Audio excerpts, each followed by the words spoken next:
But there are some key things in the Battlefield series that we just can't change. We just never change it because that's in the heart of Battlefield. That's kind of how it breathes and lives in a way. So the rock, paper, scissors type of equation we have, all-out warfare needs to always be there because that is Battlefield, big battles. The scalability as well, going from huge maps to like small corridor doorways as you saw in the expansion packs released. So all in all, those are the recipes that we don't want to touch. That's like, we have a core group really overwatching that together with the weapon tweaks and stuff. So making a game, you always want to do everything. But if it's like Lars Gustafsson says, if you do everything, you're going to wind up doing nothing. So you always have to pace yourself in a game development kind of atmosphere. So we were introducing one new game mode that I think is very interesting. That kind of came out of, we wanted to try something new out. So this is how game modes are built. So we wanted to try something new, put it on the map, start playtesting. It's called Obliteration.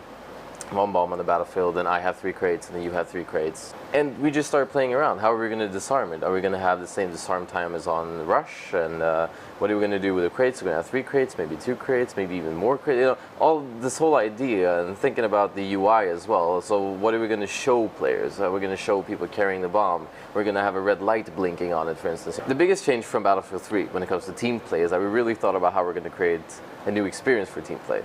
So this time around, you have something called field upgrades, which, so you have a specialization. Maybe it's extra grenade, maybe it's extra sprint.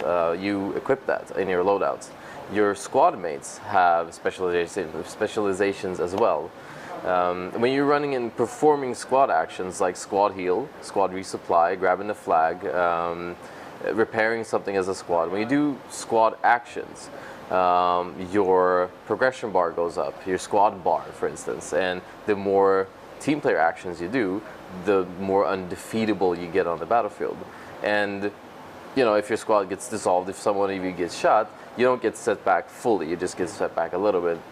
But that also ties into the commander mode, because the commander directs the squad. He says, go over there so I can grab the asset called the Tomahawk or AC-130 so we can start owning up the map. So the squad needs to go there, and they take the flag, get a squad point. That's wonderful for them. The commander gets commander points, so he can do vehicle and supply drops later if he's a really good commander. So all in all, it's a chain of scoring things happening for the squad, what we didn't have in Battlefield 3. We want to make maps in various settings. So you have tight urban settings, you have tight infantry settings, you have vast open maps, you have a little bit of a jungle map, you have all that kind of stuff.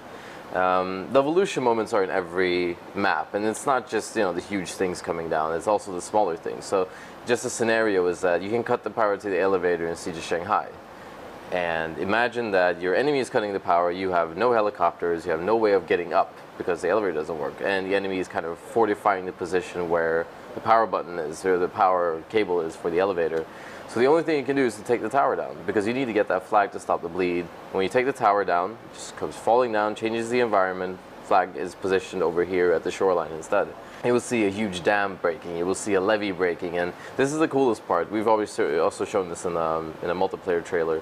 It's you start out in the city. It's kind of like shantytown, like a Southeast Asian shantytown.